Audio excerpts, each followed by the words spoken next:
good turnout. Good room today, so I appreciate that. So as always, I wanted to kick it off with a little gratitude. Anybody got anything they want to share that they're grateful for? Come on, Scott. Yeah, I went to Amanda's class yesterday and I'm grateful because I hate technology sometimes. But she taught on AI and it was great and it was where I could absorb it. So I appreciate her patience with people like me. Awesome. Yeah, it was a great turnout. If you guys missed it, she has another one coming up next week, a little more in depth. So I would highly encourage anybody to attend that's interested. Anybody else? Holly. I'm grateful for Eric Henry. I'm doing one of the hardest deals I probably had in the last 25 years. It's a short sale, which I haven't had in over 10 years probably, and it's been the biggest challenge ever. So That's I awesome. would second that probably. I was getting ready to raise my hand.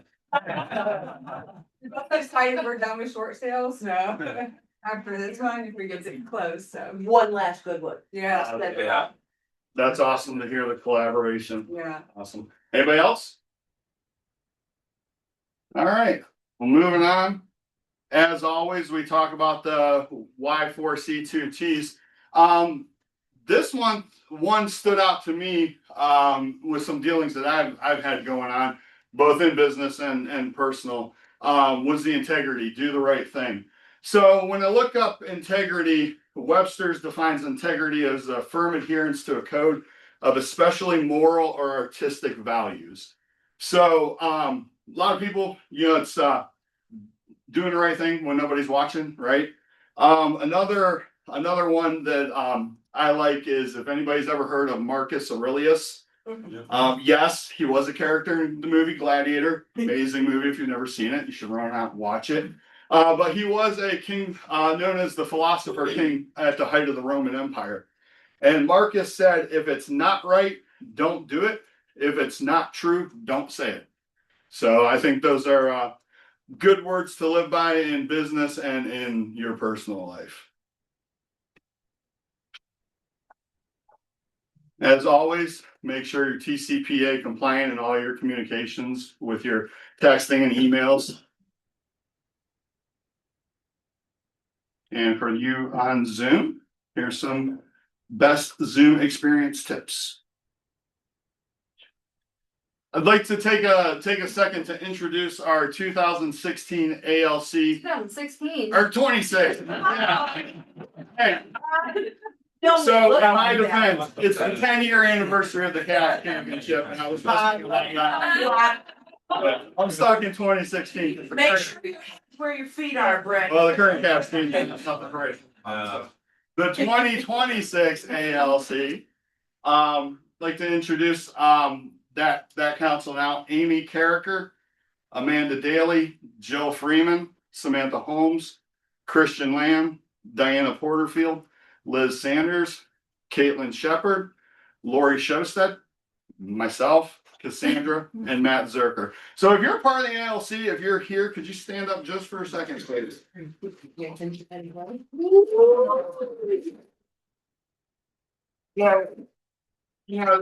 like to congratulate all the agents on the ALC. It's a big responsibility, and we greatly appreciate their dedication to the ALC, to the Market Center, to you as agents of the Market Center. So thank you, everyone. All right, immediately after the team meeting here, the Education Committee is going to meet for a 2026 kickoff. So if you have any ideas of things you'd like to see happen on education days and with the Education Committee, we encourage you to stay around, hang out, see Caitlin if you have any questions, but immediately after here, starting at 12:30. Super Bowl squares. It's almost that time. So we'll be running the Super Bowl squares again. You can, as you can see, you can either give cash or Venmo to Diana. It's $10 a square. Half the proceeds will go to the winners. The other half will stay with the committee. And each quarter we'll have a winner at $125 payout. So if you're, I saw the sheet come around yesterday. It's filling up. So if you're interested, catch up with Diana, get on that sheet, and you can give her the cash or send her the Venmo. Is Mercedes participating? I'm gonna buy like 10 quicker than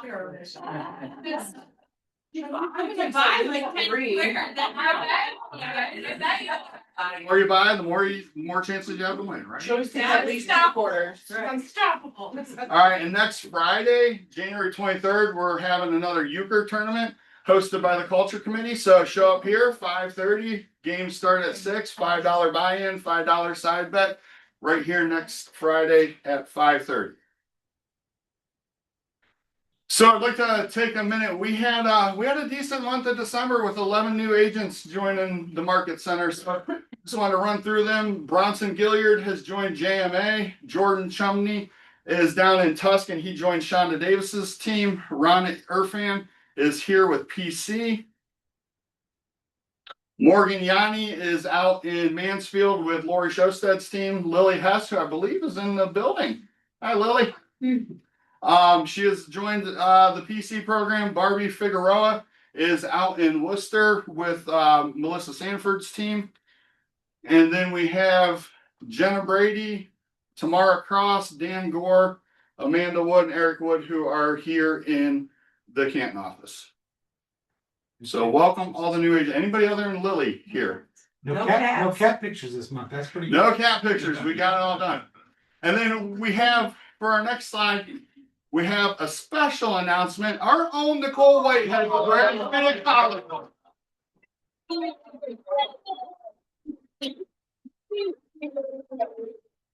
So it's a great accomplishment, Nicole, and we're so glad and happy for you and thankful that you're here. Thank you, everybody. All right, moving on. I think I'm supposed to be up there. Yep. Ms. Andrews, Sorry, I timed that well. it's all you. December's profit share was $28,133, and our year-to-date total last year was $400,000, which puts us at number 22 in KW. That is for full year, right? Correct. Perfect. Great job, guys. And then December cappers, Merry Christmas to you guys. We had Amanda Daly, Dan Butera, Scott and Lynette Kelly. I know Scott's in the building. And we had Jason and Alexander McCourt and Holly Van Riper. We got 3 cappers. All right, and then this was our list of top producers for December. This is crazy. Great job, guys. Not stopping for the holidays. If you are on this list, can you stand up and give yourself a round of applause real quick? I know. The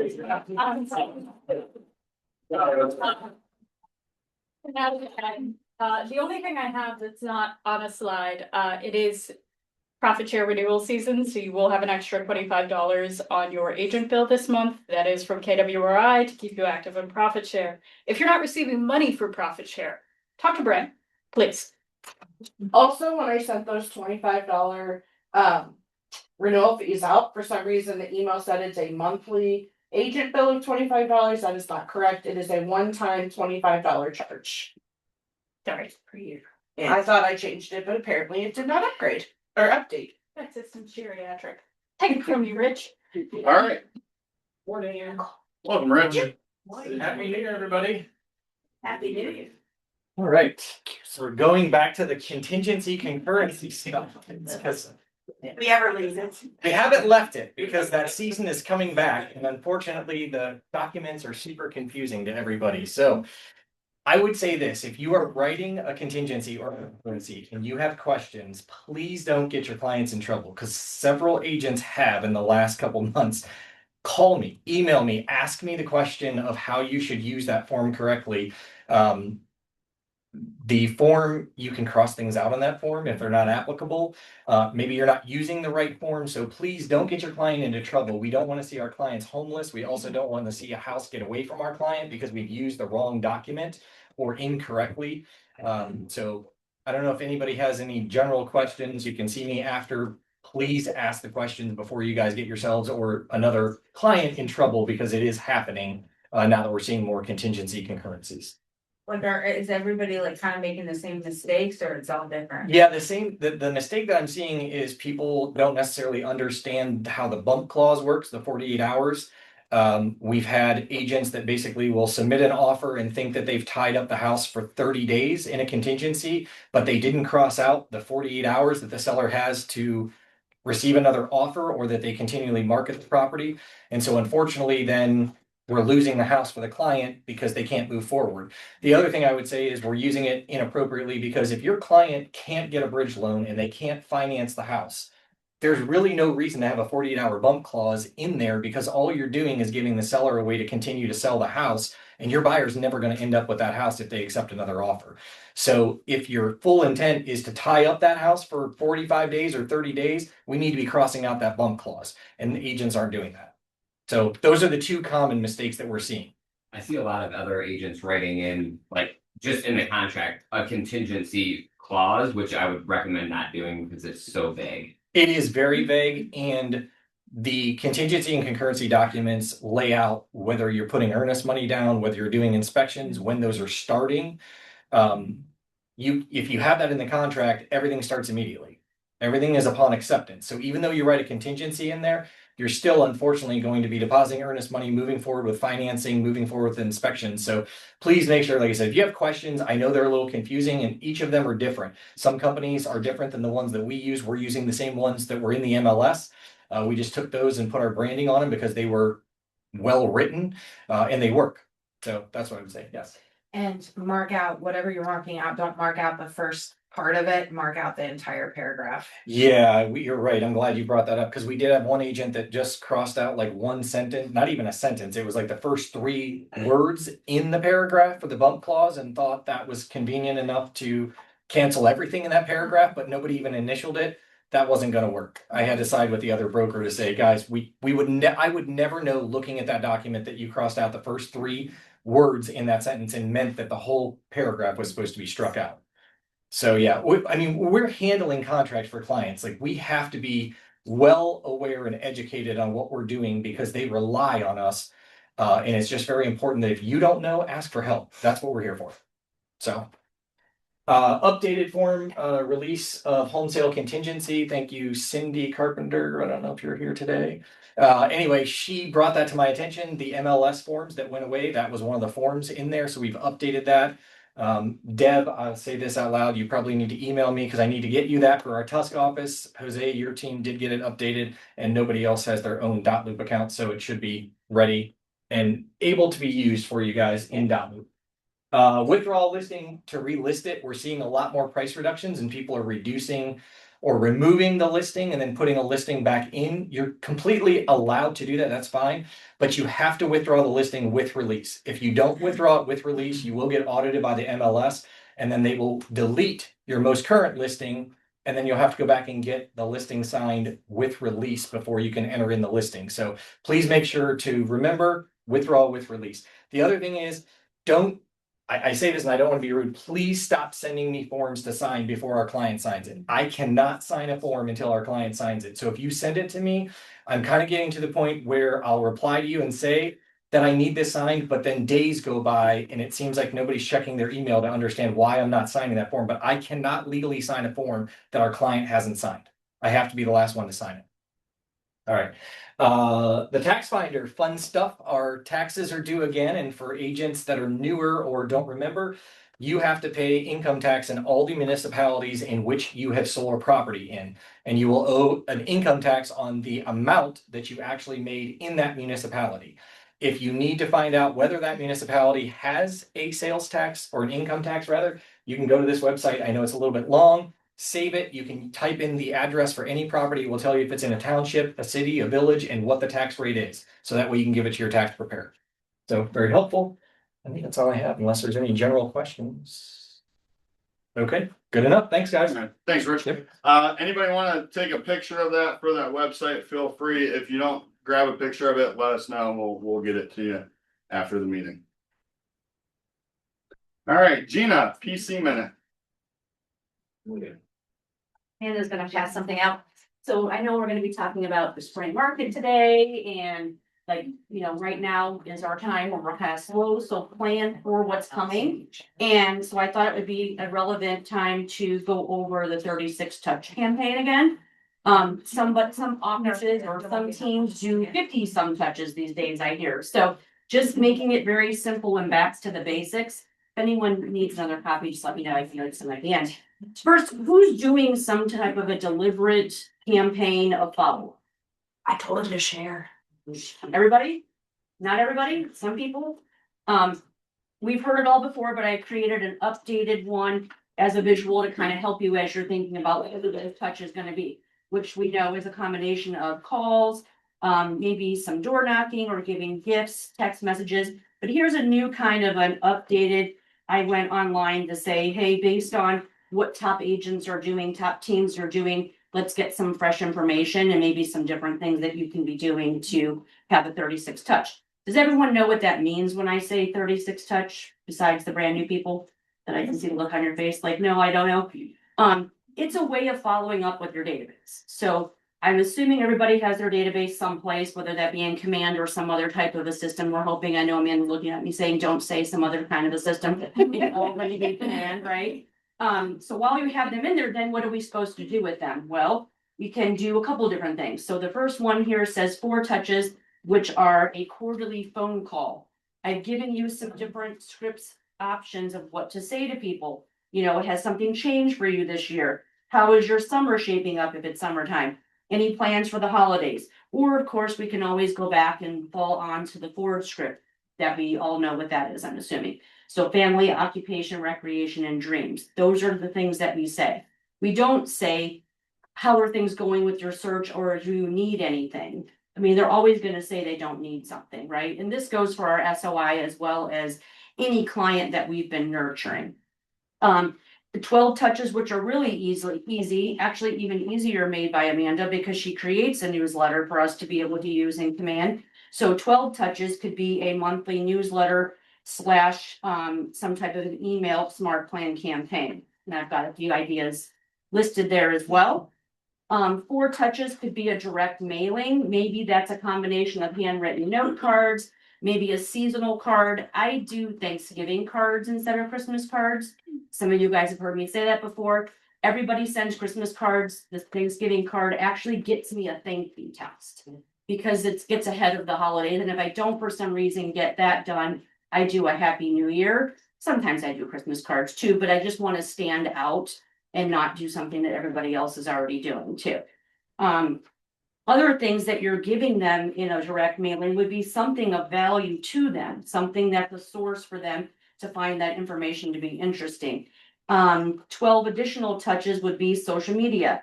For example, liking and commenting doesn't get it done. We have to be DMing. All I did was DM someone who went to high school with my son, happy birthday. And the next thing you know, I was on a phone call with him because he's going to be buying a house this year.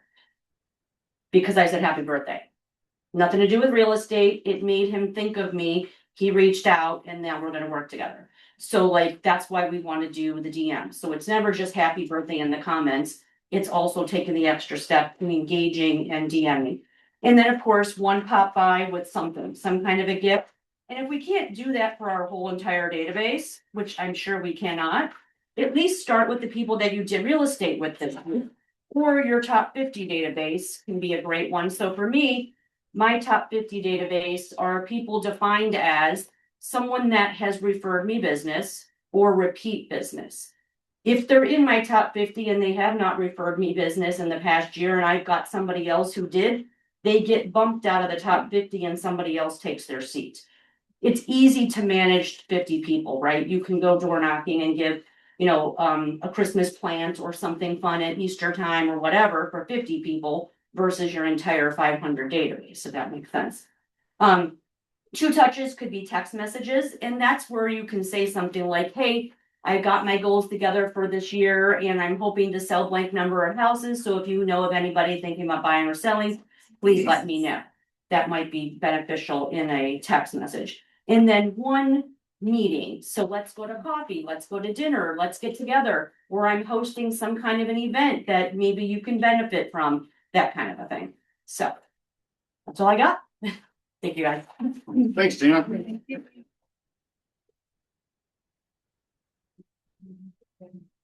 right, so Gina kind of alluded to it today. What we want to talk about is how today's activities become tomorrow's closings. So, I think a lot of perception is that, you know, the market's slow right now, it's winter, people aren't as active. And there may be a little bit of truth to that, but wanted to talk about how we can focus on what we need to do today so that we're ready to go and launch 2026 and have the best years of our careers. So doing that, it's a big crowd, but kind of wanted to do it like mastermind style. So I just formulated some questions around this thought, and just kind of want to throw them out there to the group and review them and go over them and see if we can't rob and duplicate and steal some tips from each other. So the first question, like, what does a win look like for you? Like in the first 90 days, by the end of March, what has to happen in your business, in your life, for you to consider Q1 a win? Anybody put any thought into this at all? Liz, what do you think? I'm gonna Oh my throw it God, all out to the group. oh my God. Using my business as it is right now, and this is a super topical for me because everybody, we're gonna wait till spring. We're gonna wait till spring. We're gonna wait 6 months. So what wins look like to me at this moment is making contact with those people and either getting their commitment or getting them recommitted and back into the conversation so that I can truly consider them part of my pipeline. Good. Anybody else? I saw some heads nodding, yes, up and down when Liz was talking. Who else wants to share? I mean, obviously, I don't sell a lot of real estate. But for me, what a win looks like in the first quarter is setting up the rest of the year for success. So making sure that I'm establishing what the baseline is for a good year in Q1 is important. Like, do I have all my stuff done that I need to get done in order for awards to be successful in January? In February, I'm focusing on what we need to be doing in April, sorts of situations. Okay, good. Holly. Listings and closings. First quarter, people, you know, the spring fever after Christmas, I tend to get kind of busy in January, and I had 3 showings yesterday. I have one that, you know, I listed right on like December 8th, that it's 825,000. So it's like the market's waking up, and I think you want to be on the, like, take it seriously in January and February. You can sell houses. Sure. Or at least contact your people that you know were waiting till spring and let them know if spring starts sooner. You will start to be on the front end than the back end when there's, you know, not as many listings or competition. Yeah, I think so. One thing you just said right there, contact your people. So I don't remember who told me it years ago. But I listened to someone say that you need to identify where 75% of your business is going to come from in a year by February 14th. And I thought, when I first heard that, I thought, oh wow, like that's what about the other 10 and a half months? But that's kind of something I always keep in my mind is, you know, just because I like easy math. Let's say I want to close 40 transactions this year. I need to identify 30 of them by the middle of February. Who are they? Where are they coming from? What time of year? Things of that nature. So for me, my Q1 looks like that I've identified that 75%. So moving on, how are you re-engaging your database now that the holidays are over? We talk about it all the time, the holidays. You heard Gina say, you know, switch it up with thank you cards at Thanksgiving. We send Christmas cards, we do texts, we do calls. The holidays are super easy to touch our database. So now that they're past, what are some of the things that you found successful for re-engaging your database? Mercedes. I throw a Valentine's party for my friends. Okay. And I tell them to bring a friend. And then I usually get business from it.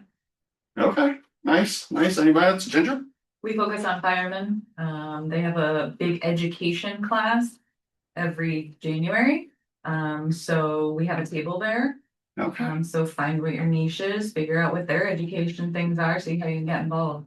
Very nice. Amanda? Scott wants to tell you what we talked about last week. Man, I didn't know she was a bus driver. Scott? Well, I'm engaging my database, which has not always been, I just call people. I don't methodically do it. I just call people and say, hey, how you doing? How's your kids? Things like that. So she's making me come up with a list, and then she's meeting with me in 2 weeks and saying, did you call these people and things? And so she had me make up a list, and she's like, I went through that list and like 7 people I knew all these things about. And she's like, so you already can call these people. And so just doing it, I think, and making it sort of written out. I think it's like making goals. I think you can have goals in your head, but until you write them down, you don't really go after them. And so I think having a plan with my database is what's important. And so engaging that way and purposeful. If you're wondering who to call, Scott has his people on a neighborhood nurture. We pull up the recently active list, and 7 out of 10 of the recently active list, Scott already like had a reason to call. So if you're wondering who your call list is, pull up your recently active. There you go. And get an accountability partner. Someone to push you to get it done. Yeah, because then I'll throw him under the bus at the team meeting. Anybody else have any good tips for re-engaging their database here in the Q1? All right, Ginger, I like what you said. Find your niche and plug into that. So how a little bit more on that. So what are you like exactly, what's that look like? I apologize. I know a lot of you have heard this many times from me. My husband is fireman, was fireman, retired forever. But a lot of his friends and our mutual friends were firemen, right? So I dig deeper into that. We've become a part of the Homes for Heroes. So we can market, advertise that. They get a discount. It's a win-win that way. Mostly I try to get involved in a lot of their events. So they do like fundraisers. Yep. So I tag on to the fundraisers, raising money for MVA. So find out what their education is. So like I said, they have an education this weekend, and it's an expo, and it's all fire equipment, which is hilarious. And then you've got us selling houses. But I can almost guarantee 2 sales every year just from that expo because people stop, they're lingering, we talk, I do a giveaway, I collect their emails, their phone numbers, we can follow up, blah, blah, blah. Very nice. Very nice. All right, how are you identifying who in your database is most likely to move in the next 90 days? So this kind of ties into what I was saying that I focus on in Q1 is that 75% of whatever my goal is. So part of doing that is, filtering through the database and, looking at the notes and who said wait till next year and re-engaging with them. Who else has a good method that they use? Christian? Yeah, so I have three categories that I add people to. My next 25 clients, my standby leads, which I don't know when they're going to transact. I don't know if they're going to be in my next 25. And then my reconnect and checklist. Okay. And what does someone have to do or say to you to be in your next 25 or your standby? Yeah, next 25 has to have a measurable bottleneck that I think is actually going to be achievable sometime in the next couple months. Okay. And then the standby leads are people who have bottlenecks that are going to be dependent on some sort of trigger event happening. So I just base it on open-ended timeline versus measurable end date timelines and whether that end date's soon or not. Okay, nice. Mercedes, did you have something? Yeah, so I can put people in the portal and it alerts them when they open the portal. So if they're constantly looking, I know I need to follow up with them sooner than someone that hasn't looked at it in like forever. And then same thing with command, like people are looking through your emails and stuff, like you know to contact those people first. Okay, that's a good nugget. Seems and sounds simple, but how many of us are keeping an eye on who's coming back and visiting our portals, who's opening our emails and reaching out to them? That's an easy way to go. Scott. Well, that's when Amanda talked about that neighborhood thing is, so all the people I have a lot of people in my database. I didn't realize how many people, but they look at houses and then I can go in there and like, wow, they just looked at that house and they looked at it twice. And so it's like the portal, but comes from command and follow up. So it's real easy to see it when you know it's there. I think another very easy way is Facebook.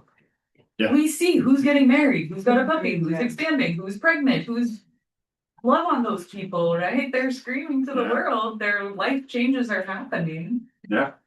Yeah, so one form or fashion tech came back to what everybody just said. So using the technology that you have, hopefully it's command, and utilizing that to find these people. What's your advice to sellers debating on whether to list now or wait till spring? But I mean, come on, Caitlin, it's cold out. Nobody's gonna want to look at my house. I wanna paint the foyer. I am painting the foyer because my wife wants to do things. So what's some advice we give to them people? I talked about the buyers that are out there right now and the inventory is low, so your listing is gonna stand out more. The rates are great right now, so you know, those buyers are ready to jump on something now. You could wait till spring, but there's buyers ready now and the market is waking up, you know, so that's what I say. Holly? Everybody's yard looks bad right now, so. Yeah. See into mulch and flowers and, you know, have it looking its best, cause everybody's, you know, you're on an even playing field, so. So curb appeal is not as Yeah. important right Right. this second. Right. Anybody else got any good talk track scripts for sellers that want to wait? Be more competition in spring. Yeah, that's a big one. Yeah, if every seller waits till spring, then you know your house is going to be up against you know, who knows how many other houses. What about from the buyer aspect? I mean, you got to be a pretty serious buyer to be going out when it's 10 degrees and snowing out right now, right? So maybe you're not getting as many tire kickers. I mean, that could be one. I always tell everybody too that our spring market or our spring meeting starts in mid-January. And like the first 5 months of the year are busier, you know, like. They're busiest, I don't know if it's still true, but. I've said that forever, yeah. Or at least for me, it seems to be, you know, so. Yeah, I mean, I agree. I feel like the holidays get passed and some of it's weather. If you're in the middle of a week-long snowstorm, it might quiet down a little bit, but I feel like the holidays, there's a little break around the holidays and then it's just Everybody Takes has off. fever. new house, new year, right? New year, new you, whatever that is. You see it all over Facebook, so. in this point. Anybody else got anything that they share with their sellers to motivate them? For buyers, they can get a deal this time of year. Yeah, Houses that are still on the market and have been there for a while, those people must need to move, not. Yep.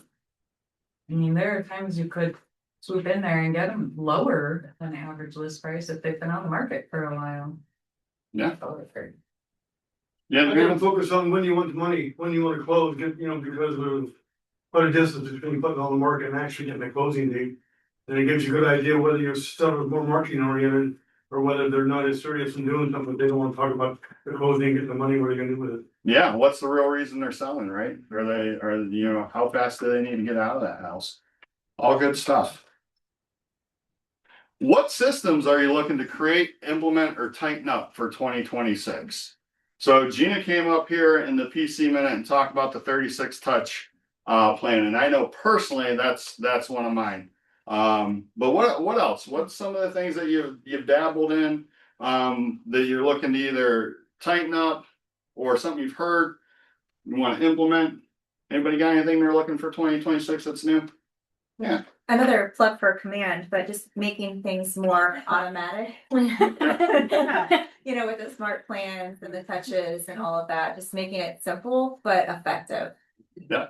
Hey Amanda, what do I do if I'm so scared and I don't know how to set up a smart plan? Oh God, don't be scared. Set up a meeting with me. Set up a meeting. There's nothing to be scared of. We have fun. Yeah, nothing to be scared of. Well, What are some other things you're looking to implement or create?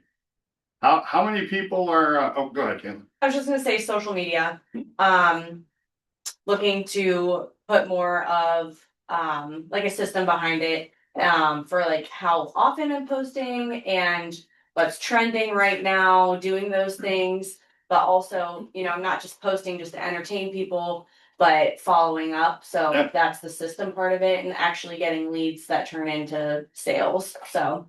Yeah. And video, looking to add video, so actively working on those things. Amy? I swear I'm in a time block this year. Mhm. Specifically around database. This is her year. Who feels like they do time blocking at a pretty good level? All right, Amy, I would get with Amanda, Ginger, anybody that raised their hand. Who in here feels like they're using AI at a high level already? Not high level. Christian, you feel like you are?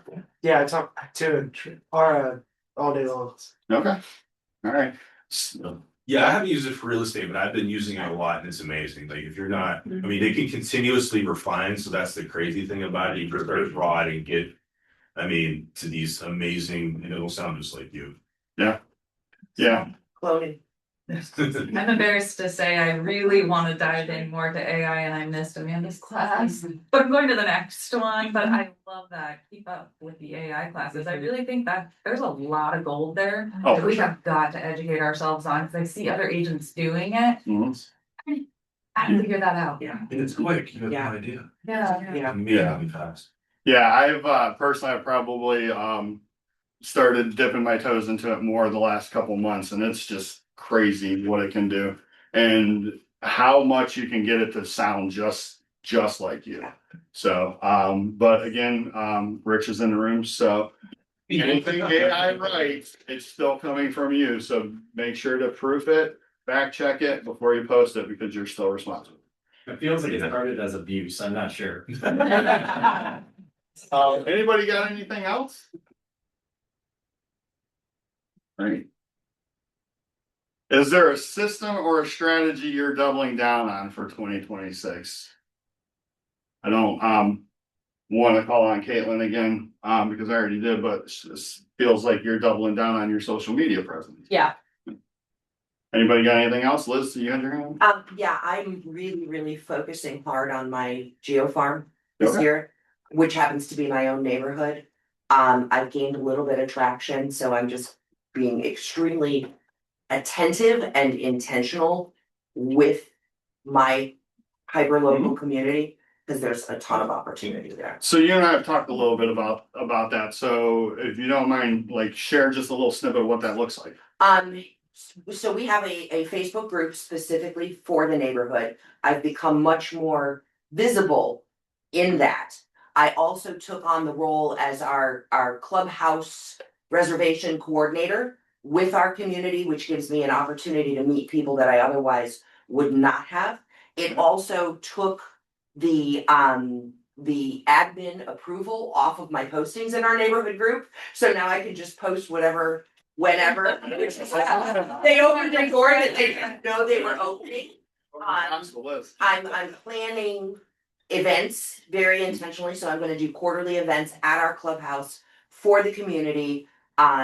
Just not to sell them real estate, just to get to know people, let them know who I am, and really love the people in my immediate community. Who else is pushing all in on something this year? I know what I'd like to push in on. I just recently moved to Louisville, so trying to gain and become more aware in the city a little more. Sorry, Caitlin. I moved to the township. There's room for both. You know, I was driving through the town the other day and there was an open house that a Remax agent had. And I shit you not, there were like 25 balloons, flyers. You would have thought this girl was having a party for her open house. She had signs on every corner, every block, and I thought, gosh, I'm getting lazy. Yeah. So I'd really like to bring those back. And then my husband came home, he's like, did you see that party? House. Who knew? Yeah, I do think I think it's important, like some of this stuff doesn't have to be new and earth shattering, it's just going back to some of the basics. Well, and reminding people too with signing a buyer rep. They can come to an open house without having to sign a buyer rep to see a house, so I think if we double down more on that, get those people to come in without. Signing a form. For sure, Tom, you have Yeah, some- well, just to Ginger's point, I'm not a big Grant Cardone fan, but he said it's not the best business, it's the most known business. It's- Yeah. And I think he's right there. Yeah, I don't know what you're selling, I can't buy it. Yeah, for sure. Megan had a good idea for me. I love nonprofits. So like about finding that niche, I really focusing on that this year. I love doing it. I Yeah. enjoy it. So my goal this year is to really reach out to all like community nonprofits and do marketing that way and help as well. That's awesome. I think to that point, something that some of you have heard me say when we talk one-on-one. If you want to double down on something you like to do. And that's the easiest way to lead gen. What do you like to do? Go do it with people you don't know. It's naturally gonna come. So working with nonprofits, you're not even gonna have to go in there talking about real estate, trying to sell anything. You're just gonna get to know people. What do you do? What do you do? Blah, blah, blah. And then it's just gonna come full circle. So that's awesome. Anybody else? Any strategies, systems? What are we getting rid of for 2026? What did we try in 2025 that didn't work? Or what are we feeling like that's obsolete, been replaced? Christian. Yeah, I think just working with people who aren't aligned with you. Like people who don't like.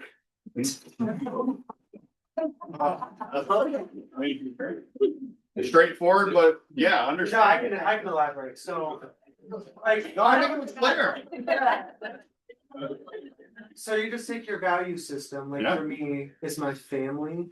And it's understanding the value of real estate, and if I meet somebody and they don't align with me in one of those two areas, then we just can't align.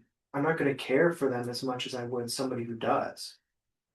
Yeah, no, good point. If you're trying to, it's the round peg square hole theory. Like if you're not in alignment with them, like so you said family. So if you got somebody that maybe that's not on their priority, so they're not going to care about your time or how much time they waste or spend or whatever, because that's not important to them. It's going to end up just causing you stress and friction that you don't need.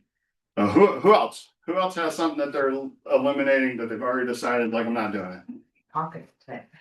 Before we go to the negatives, can we go back to the positives? Yeah. Something I'm implementing this year that I think may help others too, is I made myself put my credit card in for staging.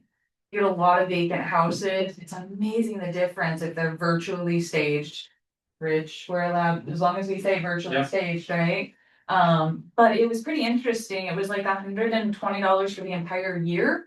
But we get like 42 photos. So for my team, I was like, hey guys, you get like 7 each. So please be picky with them. Let's see how it looks. And divide it up. But we trial run with AI, a couple of them. Amazing the difference, virtual staging. Okay, I'm done. That's awesome. AI has me redoing my foyer. Like what?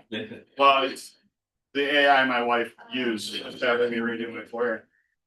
Anybody else got anything that they're looking to eliminate in 2026? Scott? So when I started, I paid for leads. Yeah. Not the best leads at first.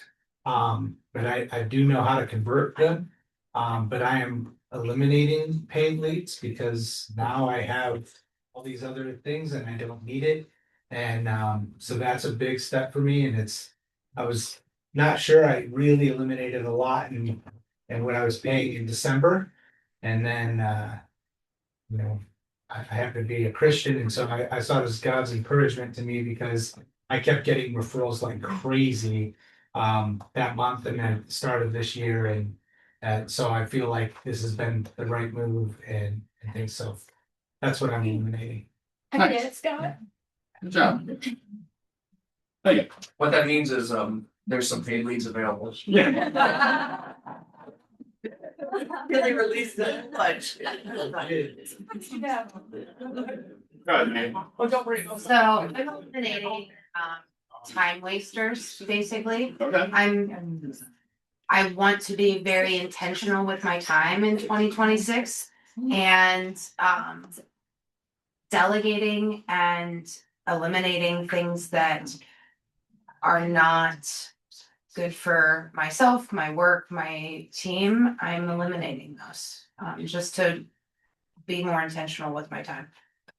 Good, good. Yeah, I think if we all look, we all have some time wasters in our life. How are you feeling? You're starting to, do you ever find It's a yourself? work in progress for sure. I think taking a half an hour on a Sunday morning or afternoon and saying, what does my work week look like?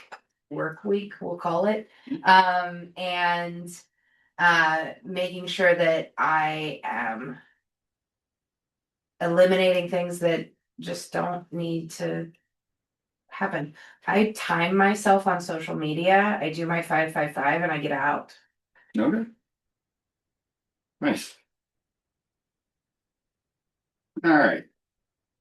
How are you coaching buyers who are taking the wait until spring approach? Oh, Scott, hand went right up. Why? There's great deals right now. And I'm willing to show you because some people apologize. Like, I know it's cold out. And I'm like, no, I'm great. Let's go do this. We're going to get you a deal.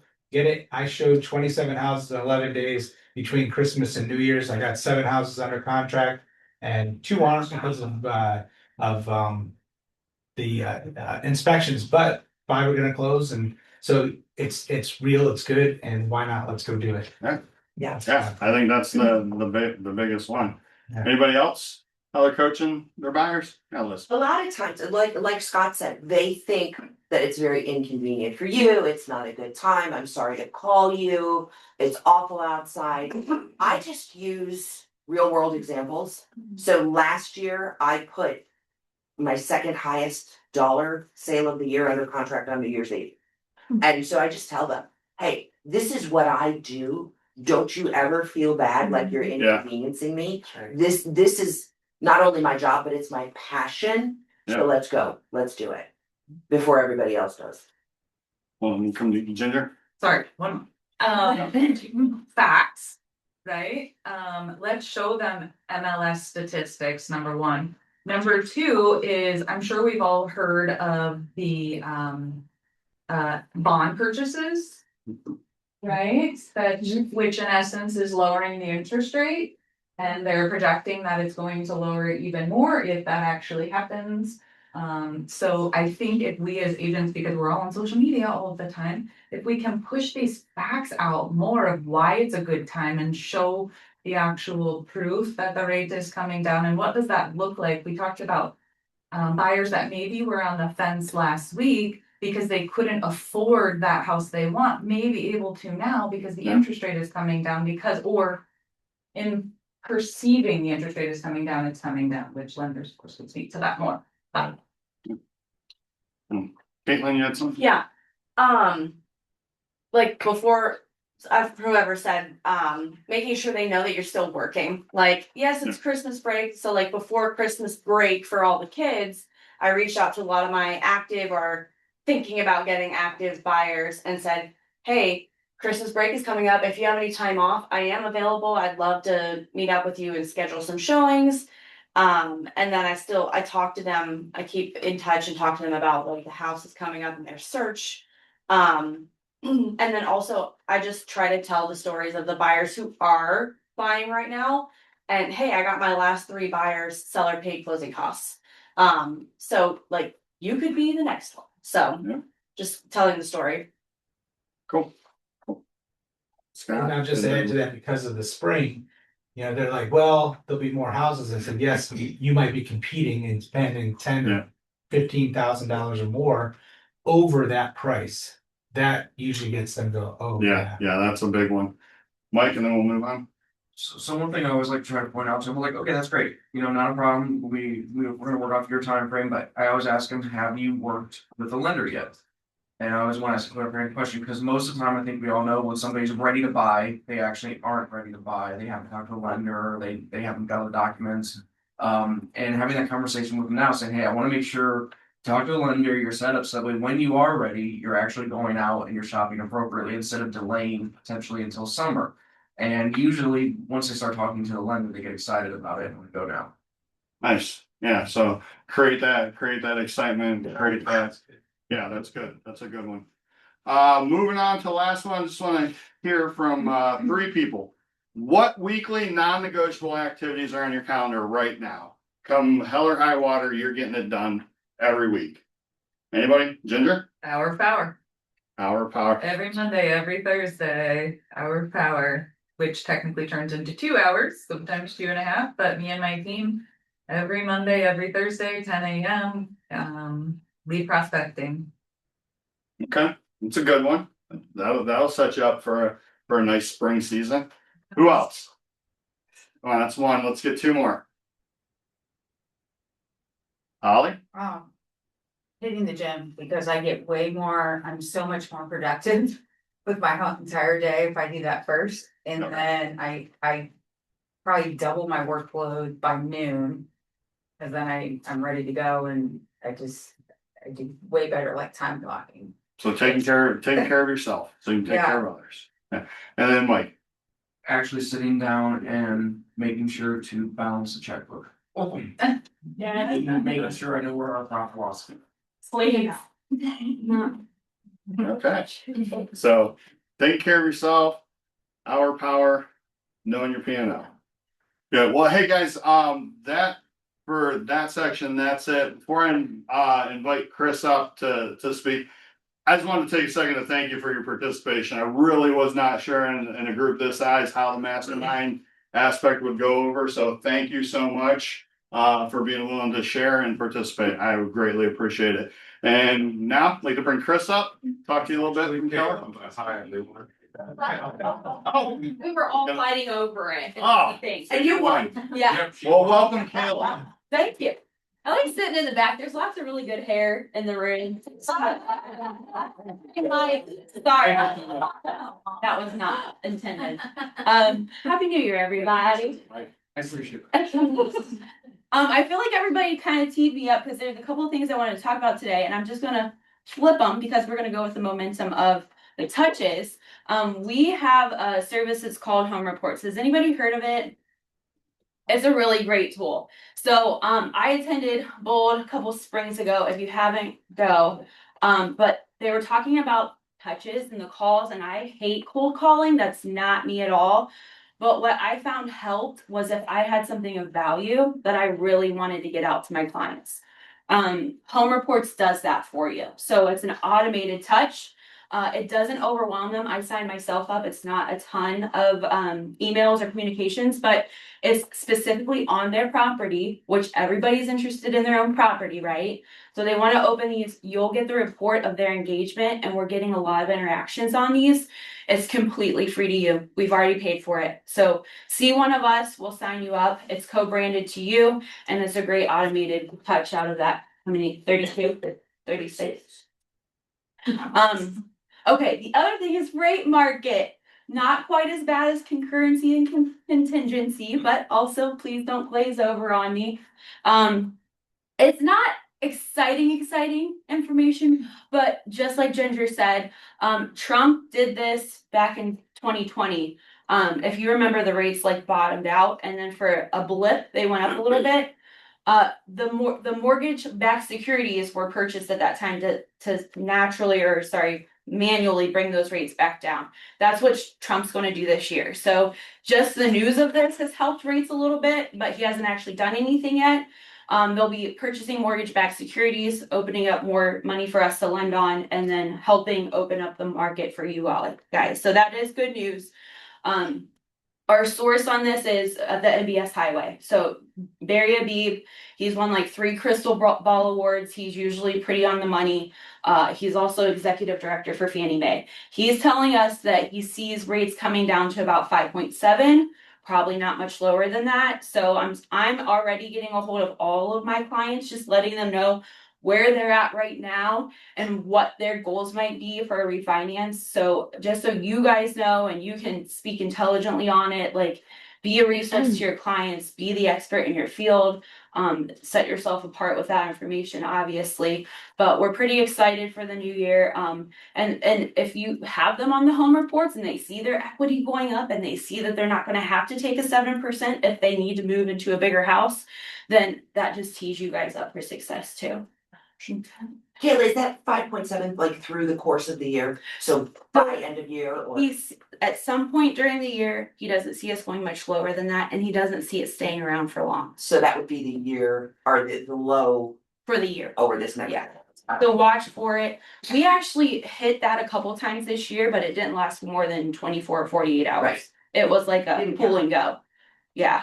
And so on that note, 99% of this room is 1099. You have clients who are self-employed 1099. They're being told they need 2 years of that to get a home loan. Now is the time. Schedule a sit down with us. We can look at last year's taxes.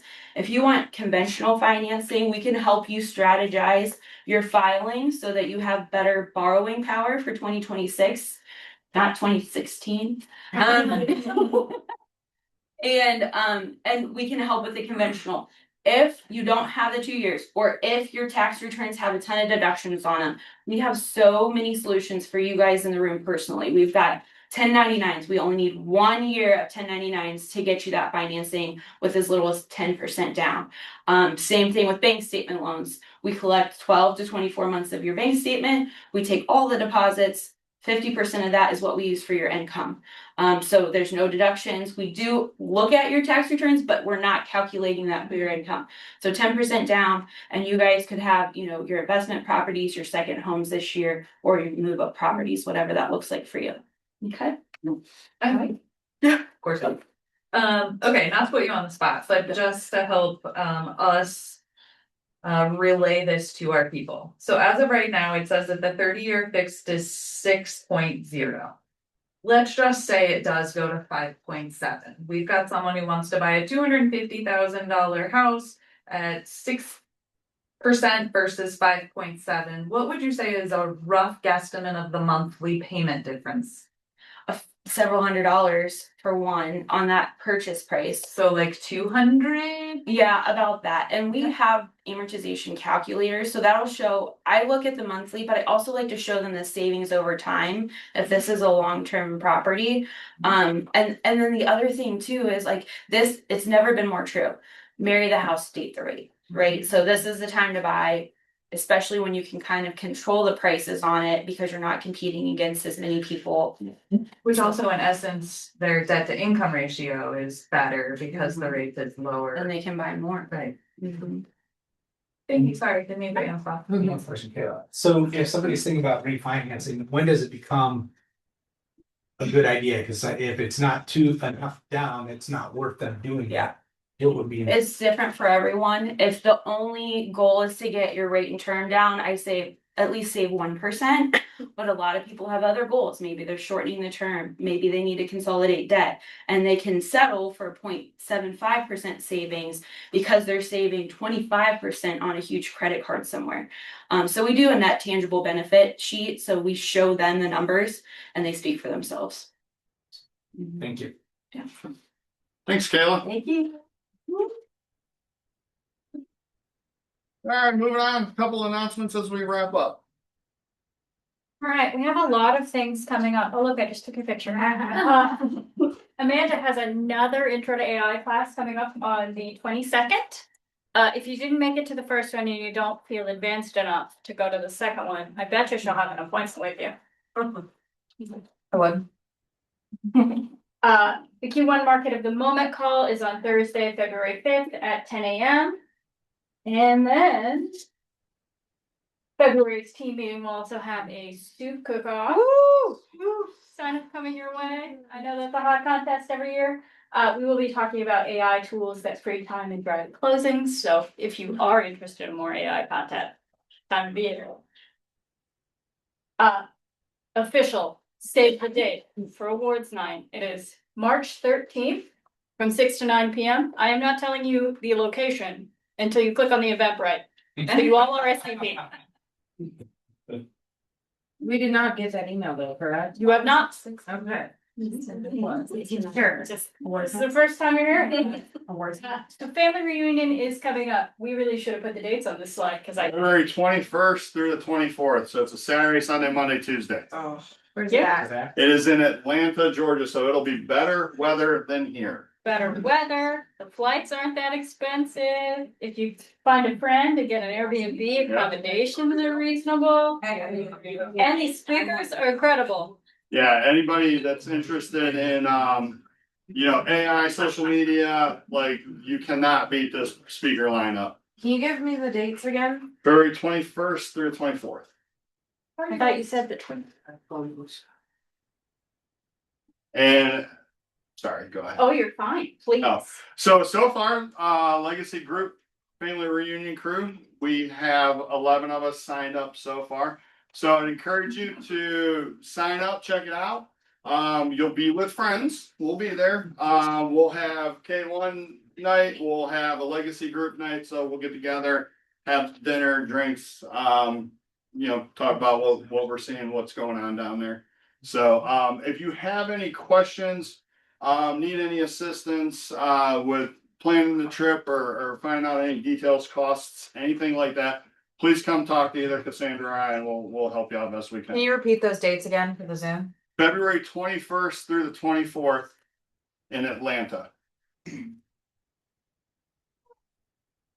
then here is a QR code. If you'd like to snap that to get more information or to register today. I really hope it works. It does. And there may or may not be one ticket for sale at probably a slightly less rate than what you can purchase for them now. So if somebody is interested in that ticket, come see me, first come, first serve. I'm interested. Because somebody is not smart enough to overvote. If you leave that up, people can register instead of opening the thank you slide. Yeah. This is the last one we're going. So that is it, folks. I appreciate everybody coming out today. Appreciate everybody's participation. Thank you and have a great day.